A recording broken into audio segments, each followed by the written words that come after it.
कैसे हो बच्चों? तो आज આપણે વાત કરવાના છીએ ધોરણ 10 ગુજરાતી વિષય દ્વિતીય ભાષા એટલે કે ઇંગ્લિશ મીડિયમ હિન્દી મીડિયમને જે ગુજરાતી સબ્જેક્ટ સેકન્ડ લેંગ્વેજ તરીકે જે ભણાવવામાં આવે છે એનું આજે ગુજરાતી વિષયનું પેપર હતું ને આજના આ વિડીયોમાં ગુજરાતીના પેપરનું 100% સાચું પરફેક્ટ પેપર સોલ્યુશન આજે તમારી સામે રજૂ કરવાનો છું। પેપર એકંદરે ઘણું બધું સહેલું હતું અને અમુક પ્રશ્નો જે લગભગ 10 માર્કની આસપાસના એવા પ્રશ્નો હતા કે આમ અઘરા જેવા લાગ્યા હશે, પણ એકંદરે સરળથી મધ્યમ કક્ષાનું પેપર રહ્યું છે અને જેને સરસ મજાની તૈયારી કરી હશે ને એમને સારા એવા માર્ક પણ આવશે।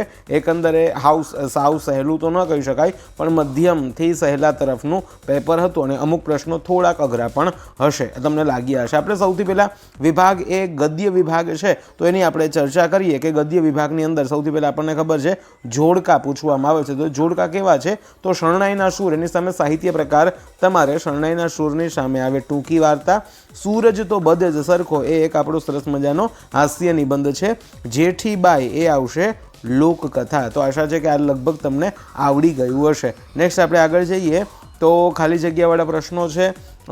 કાંતિ ખાલી જગ્યાના ખાંચામાં સંતાઈને બેઠો હતો, નાનો એવો પ્રશ્ન છે પણ આવડી ગયો હશે। હરજીવન મિસ્ત્રીના ખાંચામાં, વર્ગીશ કુરિયનની આત્મકથાનું નામ મારું સ્વપ્ન, બંને બેઠે બેઠા ટેક્સ્ટબુકમાંથી લીધેલા પ્રશ્નો છે। ત્યાંથી આપણે આગળ વધીએ। ખરા છે કે ખોટા એના પ્રશ્નો અહીંયા છે। રમઝુ મીરની પુત્રીનું નામ ગૌરી, સદંતર ખોટું વાક્ય છે। ગૌરી છે એ ભૂધર મેરાઈની દીકરીનું નામ હતું, રમઝુ મીરની દીકરીનું નામ સકીના હતું। ઓકે, ટિફિન કૃતિના લેખકનું નામ પ્રેમજી પટેલ, પરફેક્ટ। તો અહીંયા સાચું એવો જવાબ આપણે લખી શકીએ। એક એક વાક્યવાળા પ્રશ્નો આપણે જોઈએ તો શંભુ પુરાણીનો ભાણેજ વલ્ભો મુંબઈ જઈને શું ભણીને આવ્યો હતો? તો એમાં તમે લખેલું હશે અંગ્રેજી। શું ભણીને આવ્યો હતો બેટા? એ અંગ્રેજી ભાષાનો અભ્યાસ કરીને આવ્યો હતો। સર અમલ દેરાસરી શું મેળવી ને રાજી હતા? તો એને જે ઇલકાબ ખિતાબ મેળવેલો હતો એનાથી તેઓ રાજી હતા। ગુજરાતના સુલતાનોના સમયમાં દીવ કોણે જીતી લીધું હતું? તો એમાં જવાબમાં પોર્ટુગીઝ આવે। કોણે જીતેલું હતું? પોર્ટુગીઝોએ જીતેલું હતું। મિત્રો, વિડીયો પસંદ પડતો હોય તો વિડીયોને લાઇક કરી દેજો અને ગુજરાતી અને હિન્દી વિષયની પરફેક્ટ તૈયારી માટે આવતીકાલે હિન્દીનું પેપર છે એનું માટે પણ ખાસ આઈએમપી 100% શ્યોર મિત્રો પ્રશ્નો અને એના સોલ્યુશન અને સાથે સાથે એમસીક્યુ અને ફૂલ ગ્રામરના વિડીયોઝ આપણી ચેનલ ઉપર મૂકેલ છે। તો ગુજરાતી અને હિન્દી વિષય માટે ખાસ આપણી ચેનલને સબસ્ક્રાઈબ કરી લેજો, વિડીયોને લાઇક કરી લેજો। હવે આપણે આગળ જઈએ। 2 માર્કવાળા પ્રશ્નો સરસ મજાના પૂછ્યા છે, બેઠે બેઠા સ્વાધ્યાયના પ્રશ્નો મોટા ભાગે છે એટલે આરામથી તમે એનો જવાબ જેને વાંચ્યા હશે એ સરસ મજાનો જવાબ લખી શક્યા હશે। જર્મની વિશે લેખકને શું ખ્યાલ હતો? તો આપણને ખબર છે કે જર્મની વિશે તેઓ એવું માનતા હતા કે જર્મનીના લોકો બહુ મોજ શોખ અને ભોગવિલાસથી જીવતા હશે અને એવું ડિટેલમાં તમારે લખવાનું હતું। અંબારામ ભદ્રના વેગ માટે કઈ ઘટના યાદ કરાવે છે? તો જ્યારે ભદ્ર છે એ ભાગી છૂટે છે અને નાનકડો પ્રસંગ જે પ્રયાણ ચેપ્ટરની અંદર આવે છે। બા જ્યારે હિંમતને તેડતી ત્યારે કાંતિના મનમાં કેવો ભાવ જાગતો કે આ મોટો છે ને બા એને વધારે ચડાવે છે ને વગેરે એની અંદર આવતો, એટલે તમને આ લખતા આવડી ગયું હશે। આપણે વધારે પડતી ચર્ચા કરશું તો વિડીયો બહુ લાંબો પડશે। તો સવિસ્તારવાળા પ્રશ્નો જોઈએ તો ભૂલ કરનારને દંડની ટિકિટની ફોટોસ્ટેટ નકલ કરી ઘરની દિવાલ પર કેમ રાખી છે? નાનો એવો પ્રશ્ન છે પણ સરસ મજાનો જો તમે લખ્યો હોય તો આમાં સારા માર્ક 3 માર્ક તમે આમાં આવી શકો એમ છો। ટૂંકમાં એને ભવિષ્યમાં જીવનમાં ક્યારેય પણ ખબર પડે, કારણ કે એને જમવાનું વધારેલું હતું હોટલની અંદર, રેસ્ટોરન્ટની અંદર, અને પછી એને જે દંડ મળે છે ને એ પછી એનું ફોટોસ્ટેટ નકલ મઢાવીને રાખેલી હતી કે જેનાથી ભવિષ્યમાં ક્યારેય પણ આવું થાય તો એમને યાદ રહે। દીપકનું પાત્ર લેખન 100% શ્યોર ક્વેશ્ચન હતો। મેં તમને આઈએમપીના વિડીયોમાં પણ વાત કરેલી હતી કે દીપકનું પાત્ર લેખન મોસ્ટ આઈએમપી પ્રશ્ન છે જે અહીંયા દેખાય છે આપણને અને એકંદરે બહુ સહેલો પ્રશ્ન કહી શકાય। પાર્વતીબા અને મોટા ભાઈ માટેના રમાના મનમાં કેવો ભાવ હતો નથી કૃતિના આધારે આપણે સમજાવવાનું છે કે પાર્વતીબા મોટા એમના બા છે એ પૈસા ભેગા કરે છે અને એનો હિસાબ કંઈક રમાના મનમાં કંઈક અલગ પ્રકારનો હિસાબ હતો ને એ બધું એમાં લખવાનું છે. મોટા ભાઈ કંઈ કામ કરતા નથી ને લેખક જે અહીંયાથી જે ભાઈ મોકલે છે, એમનો રમાનો પતિ જે મોકલે છે ને એમાંથી એનું ઘર ચલાવે ને બધું એમાં ડિટેલમાં લખવાનું હતું. તો ત્યાર પછી આપણે જીવન અંજલિ થજો એના લેખકનું નામ છે, કવિનું નામ છે કરશનદાસ માણેક. મોરલીના કવિનું નામ છે મીરાબાઈ, એમના કવિયત્રી મીરાબાઈ. જીવમાં જીવ આવ્યો એની સામે આવશે હરિકૃષ્ણ પાઠક. હવે આપણે ખાલી જગ્યાને જોતા જઈએ તો લોક સાહિત્યમાં ખાલી જગ્યા વિશિષ્ટ સ્થાન છે. યાદ રાખજો, આમાં દુહા આવશે. શું આવશે એમાં?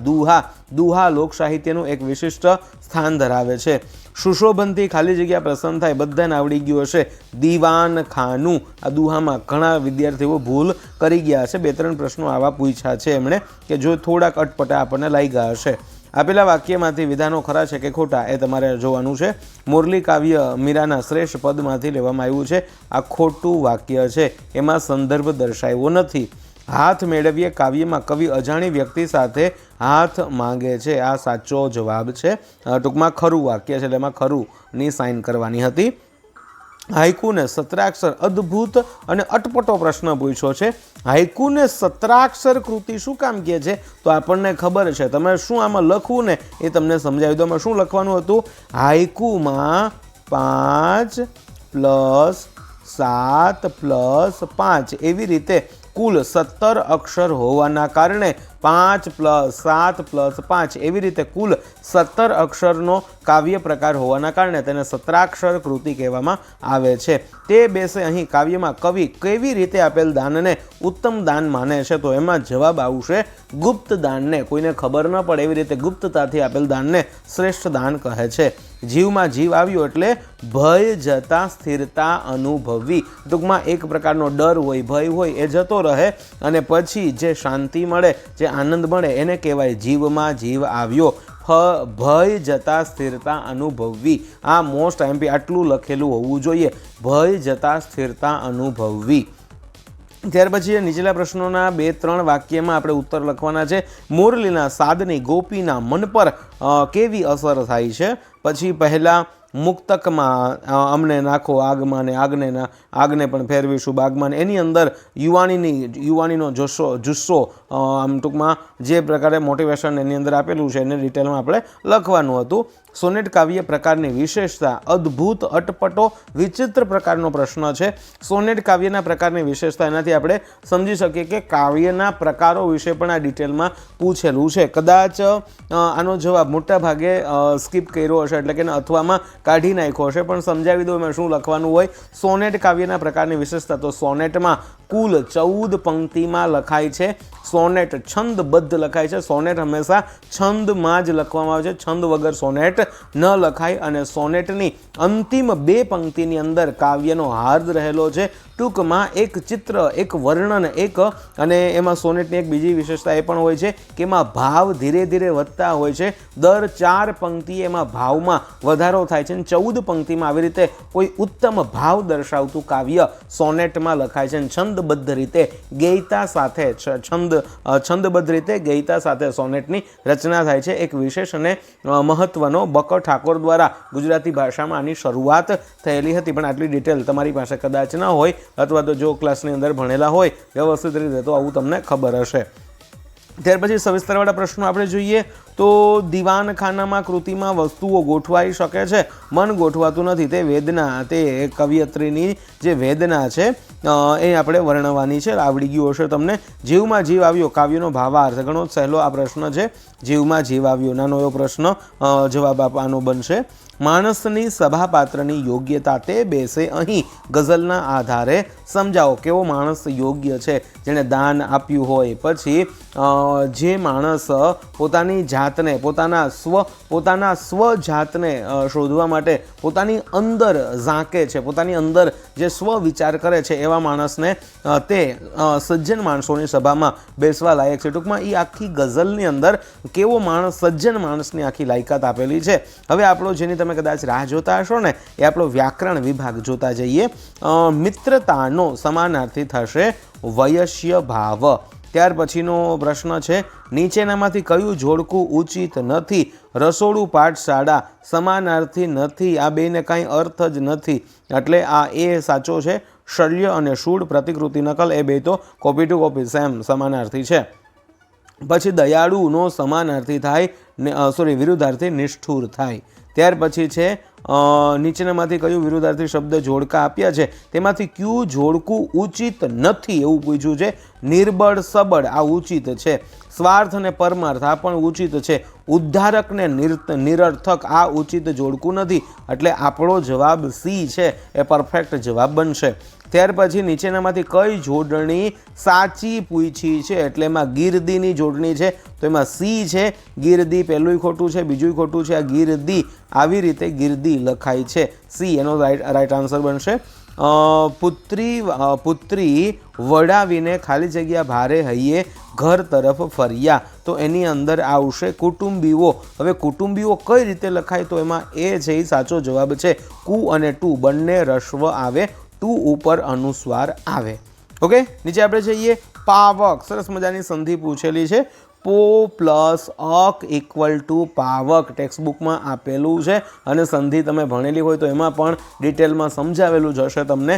પો પ્લસ અક ઇક્વલ ટુ પાવક, પો પ્લસ અન ઇક્વલ ટુ પવન, આવું સંધિનો નિયમ છે. ત્યાર પછી પો પ્લસ અક એવું તમે કદાચ લખી લીધું હશે. એનાથી આપણે આગળ જઈએ. કયો સમાસ મધ્યમ પદ લોપી સમાસ છે એવું બેટા આપણને પૂછેલું છે કે કયો સમાસ છે એ મધ્યમ પદ લોપી સમાસ છે. તો પંચવટી તો નથી કારણ કે દ્વિગુ થઈ જાય. રક્ત પ્રવાહ તો રક્તનો પ્રવાહ તત્પુરુષ સમાસ થઈ ગયો. સંગ્રામ સમિતિ તો સંગ્રામમાં રહેલા વ્યક્તિઓની સમિતિ એનું સંગઠન એને કહેવાય સંગ્રામ સમિતિ, તો આને કહેવાય મધ્યમ પદ લોપી સમાસ. નેક્સ્ટ આપણે જોઈએ. માથું વધેરવું એટલે બલિદાન દેવું, શહીદ થવું અથવા તો બલિદાન આપવું એવો એનો અર્થ થાય. ધોબીનો કૂતરો ન ઘરનો ન ઘાટનો એટલે કે બંને બાજુની પરિસ્થિતિ બગડવી, એટલે કે બંને બાજુથી નિરાશ થવું, બંને બાજુની સ્થિતિ બગડવી એવું કશું પણ આપણે લખી શકીએ. અમથી માંથી રોટલો ઘડાય છે તો એનો જવાબ અહીંયાથી તમારે થી કાઢી નાખવાનો. આવી રીતે જવાબ લખવાનો હતો કે અમથી માં રોટલો, હવે ઘડાય છે ત્યાં શું થઈ જાય? ઘડે છે. આવી રીતે લખવાનું છે કે અમથી માં રોટલો ઘડે છે, એવી રીતે લખેલું હોય તો તમારો જવાબ સાચો. મેના બહેન રડી પડ્યા એનો જવાબ એનું ભાવે બનાવવાનું છે. જો આપણને મોટા ભાગે તમે એવું તૈયારીમાં હશો કે પ્રેરક પૂછાશે પણ આ લોકોએ પૂછી લીધું છે ભાવે. મેના બહેન રડી પડ્યા પણ સહેલું છે. મેના બહેનથી રડી પડાયું લખવું પડે, પડાયું યુ પાછળ આવવું જોઈએ. મેના બહેનથી રડી પડાયું. નીચે આપેલા વાક્યમાં રેખાંકિત વિશેષણનો પ્રકાર જણાવો તો યુવાન, અહીંયા યુવાન શબ્દ ઉપર નીચે અંડરલાઈન કરેલી છે તો આ ગુણવાચક થાય. આ શું બતાવે છે? એનો ગુણ બતાવે છે. તો યુવાન દંપતી પોતાનું ભોજન લઈ રહ્યું છે તો યુવાન ગુણવાચક વિશેષણ. નીચેનામાંથી વિકારી વિશેષણ ગોતવાનો છે. વિકારી ખોટું, ખોટો, ખોટી, ખોટું, ખોટા ચારેયમાં ટ્રાન્સફર થાય છે એટલે ખોટી શબ્દ છે એ વિશેષણ વિકારી વિશેષણ થાય. ત્યાર પછી રહેવા દો ને એવું શું ખરાબ લાગે છે, આમાં તમારે વિરામ ચિહ્નો ગોઠવવાના છે. પહેલાં તો બે બાજુ ડબલ ઇન્વોટેક કરી દેવા પડે, ડબલ ઇન્વોટેક થઈ જાય. ડબલ ઇન્વોટેક કરી દેવાના છે. પહેલાં બે બાજુ ડબલ ઇન્વોટેક આવશે. પછી રહેવા દો ને અહીંયા કોમા આવે. એવું શું ખરાબ લાગે છે, અહીંયા ક્વેશ્ચન માર્ક આવે. ક્વેશ્ચન માર્ક અને બે બાજુ ડબલ ઇન્વર્ટેડ કોમા આવી રીતે લખેલું હશે તો તમારો જવાબ સાચો. રહેવા દો ને એવું શું ખરાબ લાગે છે, ક્વેશ્ચન માર્ક પાછળ આવે છે ફરજિયાત. કયા વિરામચિહ્ન હંમેશા જોડકામાં હોય છે? બહુ જ હેલો પ્રશ્ન છે. અવતરણ ચિહ્ન ઇન્વર્ટેડ કોમા ગુજરાતીમાં કહેવાય અવતરણ ચિહ્ન, એ હંમેશા જોડીમાં આવે છે. નેક્સ્ટ આપણે વિભાગ ડી જઈએ તો અહીંયા એક પેરેગ્રાફ આપેલો છે એને તમારે ત્રીજા ભાગમાં ગોઠવીને સંક્ષેપીકરણ કરવાનું છે. એકંદરે સહેલો પ્રકારનો 2-3 વાર વાંચી લ્યો તો તમને સમજાઈ જાય એમ છે. જીવન અને સંસ્કૃતિને ડિટેલમાં સમજાવેલું છે. ઢગલો બંધ આમાં ઉદાહરણો આપેલા છે. 3 થી 3.5 લીટીમાંનો જવાબ ઇઝીલી બનાવી શક્યા હશે, જેને 2-3 વાર વાંચવાનો પ્રયત્ન કર્યો હશે. એકવાર મુદ્દા વાંચી લ્યો ને તો પણ તમને આવડી જાય એવી સરસ મજાની એક એવું શીર્ષક મૂકી શકે, યમદૂતની ચાલાકી, કે એને નજીકનું અથવા તો વાણી પર આપણે માણસે ક્યારે બોલવું ક્યારે ન બોલવું એના વિશેનો બોધ, ટૂંકમાંનો બોધ એવું આપણે આપી શકીએ કે માણસે વિચારીને બોલવું જોઈએ અથવા તો બોલવામાં ઉતાવળ કરવું ન જોઈએ. એને રિલેટેડ કશું પણ યમદૂતની ચાલાકી એવું સરસ શીર્ષક પણ બનાવી શકાય. તમારી શાળામાં યોજાયેલ ચિત્ર પ્રદર્શન વિશે 100 શબ્દમાં તમારે અહેવાલ લખવાનો છે. ઇઝી છે, સહેલો છે. પછી આ બહુ જ સહેલો વિચાર વિસ્તાર પૂછ્યો છે. ઊંચી નીચી ફર્યા કરે જીવનની ઘટમાળ, ભરતી તેની ઓટ છે, ઓટ પછી જુવાળ. બહુ જ પ્રસિદ્ધ થયેલી આ પંક્તિ છે. બીજી છે, વાણી તો બાણ ને ફૂલ, કાં વિંધે કાં વધાવતી, નંદ વે વજ્ર હૈયા ને નંદાયા ફરી સાંધતી. ટૂંકમાં વાણીનું મહત્ત્વ, આપણી બોલવાની શક્તિ, માણસની વાણી કેટલી એ ઘા પણ આપી શકે. ક્યારેક એવું બોલાય છે તો માણસને મરવા જેવું થઈ જાય, અને ક્યારેક આપણી વાણી બીજાના હૃદયને ખુશ પણ કરી શકે. ટૂંકમાં વાણી, ભાષાને વિશે લઈને અહીંયા તમને વિચાર વિસ્તાર આપેલો છે. પછી અહીંયા તમને કોઈ પણ એક વિષય ઉપર નિબંધ લખવાનો છે. પ્રવાસના યાદગાર સંસ્મરણો, મિત્રતાની મીઠાશ અને ઇન્ટરનેટની માનવ જીવન પર અસર. આવી રીતે 3 મહત્ત્વના ટોપિક ઉપર મોટાભાગના વિદ્યાર્થીઓ, મને એવું લાગે છે કે આ 2 ઉપર ગયા છે, કાં તો મિત્રતાની મીઠાશ અને પ્રવાસના યાદગાર સંસ્મરણો. ઇન્ટરનેટ વિશે ઓછા લોકોએ લખ્યું હશે, પણ જે બી લખ્યું હોય મુદ્દાસર જો નિબંધ લખ્યો હશે તો તમને ચોક્કસ સારા માર્ક મળશે. ફરી મળશું નવા વિડીયોમાં. મિત્રો, વિડીયો પસંદ પડ્યો હોય ને તો ચોક્કસ લાઇક કરી દેજો. તમારા મિત્રોને શેર જરૂર કરવાનું છે, અને હિન્દી અને ગુજરાતીની પરફેક્ટ તૈયારી કરતા રહેવા માટે ચેનલને સબસ્ક્રાઈબ કરી લેવાની છે. ફરી મળીશું નવા વિડીયોમાં. ત્યાં સુધી આવજો. Bye bye. જય શ્રી કૃષ્ણ. અને તમારું રિઝલ્ટ બહુ જ જોરદાર આવે ને એવી શુભેચ્છા.